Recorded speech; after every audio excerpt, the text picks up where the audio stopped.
Hi everyone, it's Teacher Bernadett and welcome to our Tuesday morning ring. Now I've already told you what day it is, so can you tell me what day it's going to be tomorrow? Wednesday, very good. And what day was yesterday again? Monday, that's right. And how many days are there in a week? 7 days in a week. And can you remember your song to name all 7 days of the week? Let's sing our song to make sure. 1, 2, 3. There are 7 days, there are 7 days, there are 7 days in a week. There are 7 days, there are 7 days, there are 7 days in a week. Sunday, Monday, Tuesday, Wednesday, Thursday, Friday, Saturday. Sunday, Monday, Tuesday, Wednesday, Thursday, Friday, Saturday. Very good, everyone. Now, can you remember what month we're in? The month of July, the 7th month of the year. And can you remember the names of all 12 the months of the year? Let's make sure by singing our song. 1, 2, 3. January, February, March, April, May, June, July, August, September, October, November, December. Very good, everyone. And now, because it's Tuesday, which means that it's our literacy day, we're going to sing our alphabet.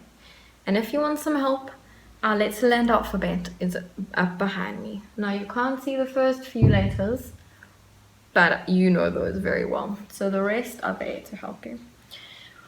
1, 2, 3.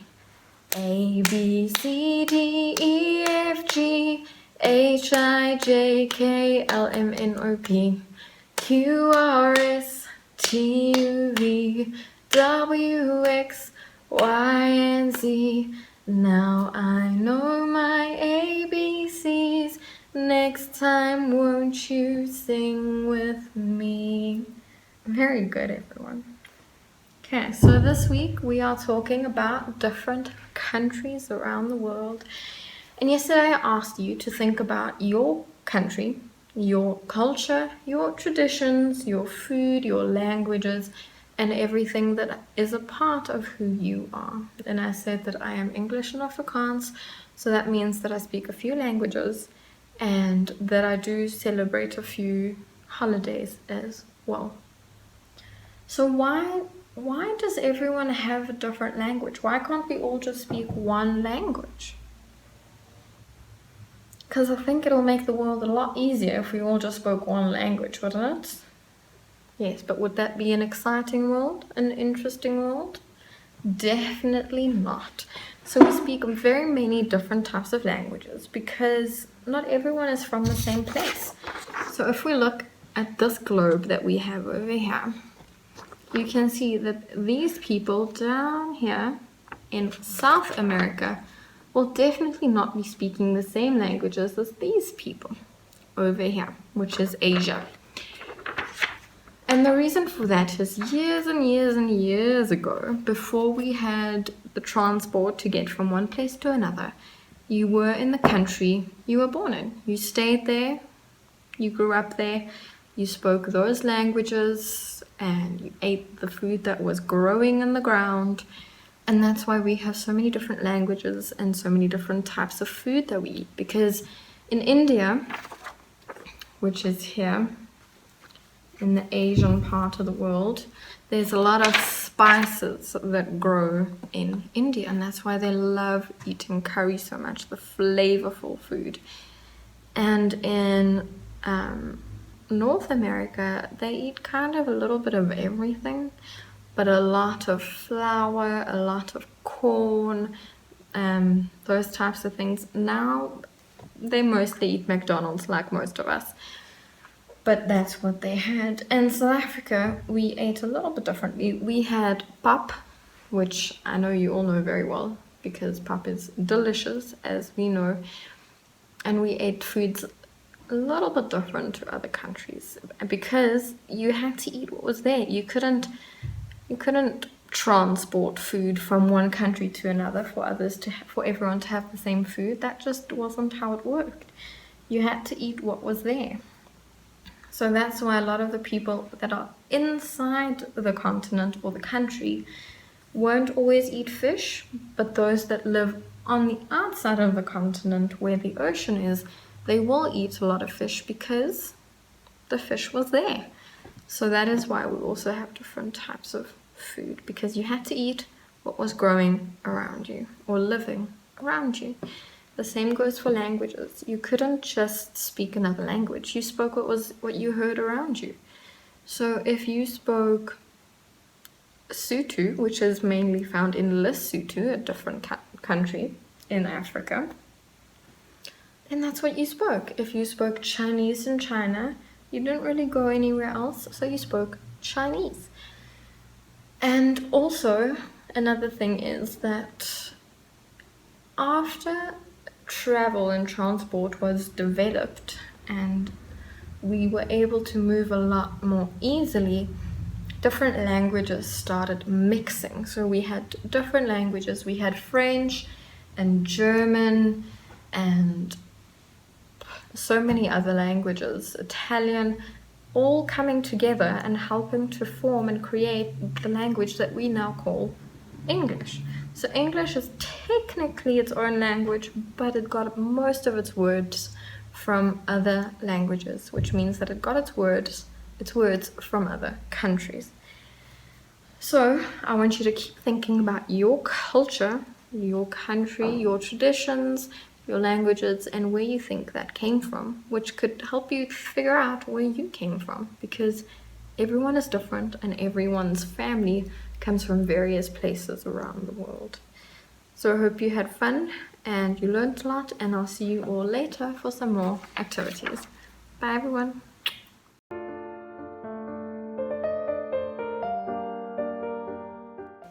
Hi everyone, it's Teacher Bernadett and welcome to our art activity for today. Now, because today is Tuesday and we're learning all about our letter U, I thought what better way to learn about the letter U than to make an umbrella. So we're going to make an umbrella using 2 pieces of paper. One can be a different color, it doesn't have to be, and you'll need some blue paint or some blue food coloring, whichever you have. And if you don't have it and you have some cookies or crayons, that would work perfectly as well. Now, the reason I chose an umbrella is not only because it starts with the letter U or the sound A, but a lot of people in England or the United Kingdom, which also starts with the U, uses umbrellas because it rains so much. I think it rains about 70% of the time in the United Kingdom. Now that is a lot of rain, so they're going to need some very good umbrellas. So let's get started.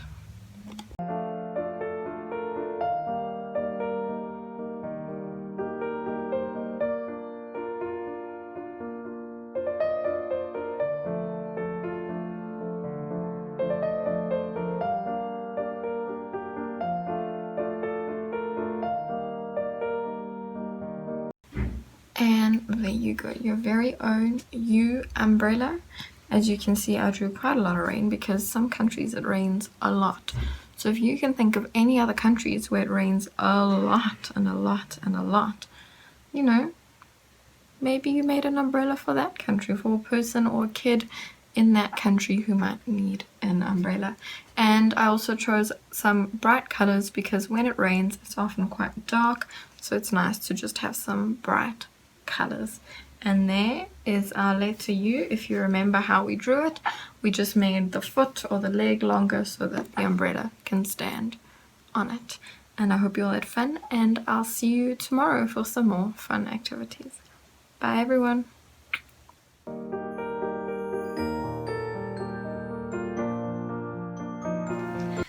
Hi everyone, it's Teacher Bernadett and welcome to our activity for today. Now, because today is Tuesday, we are doing our literacy activity, and that means that we are learning all about a brand new letter. And this week we are learning all about the letter U. Now the letter U makes the sound like umbrella. Okay. Now our theme this week is countries around the world. So a few countries around the world that start with the letter U is Uganda, the United States, and Ukraine. Now if you want to know where those are, maybe ask Google and see if you can find it on a map.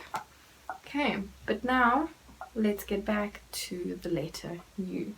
Now the big word that we all know very well, the first thing we think of when we think of the letter U is umbrella. Now I have a very big umbrella, so if you have an umbrella, I think you'll need it, especially for our art activity. So umbrella is the word that we are most familiar with when it comes to the letter U. And our letterland, we have uppy umbrella, so umbrella is definitely our big word. And a few other words that start with the letter U is upside down. I think we'll try and be upside down with our headstands and our handstands, that's for sure. Okay, but now let's move on to how exactly do we write the letter? What does it look like, Teacher Bernadette?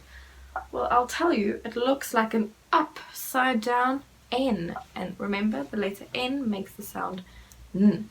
So I'm going to show you the board upside down. Okay, so you can see it looks like an upside down N. But when we turn it the right way around, you can see that it is an upside down N. So, because I know you all know how to write your N very, very, very well, this should be easy for all of you. So what we're basically doing is we're making a little bowl to fill for the letter U. Okay, so the letter U, as you can see, is only in the tummy line. And we're going to start on the left side, the top. Because remember, we go from top to bottom and left to right. So we're going to start at the top of the tummy line. We're going to go down. We're going to make a little bucky almost. We're going to go up to the right side of the tummy line, the top of the right side of the tummy line, and go all the way back down. And you can see there's a little bit of a space there. This koki's just a little bit broken, so it's not the biggest space there. But you can see there is a little bit of a space there for the bucky or the bowl to stand on. Because it can't stand by itself, it'll fall over. So it has to have a little foot or a little leg to stand on and to support itself. So we're going to do a few of these. We're going to keep practicing our letter U that makes the sound We're going to think of at least 5 words that start with the sound Okay. So remember, you can practice by writing on your whiteboard, you can write on some paper, you can write on your homemade whiteboard. You can build your letter U with some blocks, you can make it with Play-Doh, you can write it on sand or on the dirt, you can make it with some leaves from outside. Anything, as long as you practice your letter U that makes the sound and that you can think of a few words that start with the sound or U. So I hope you all learned how to write the letter U, and I'll see you all later for our art activity. Bye everyone!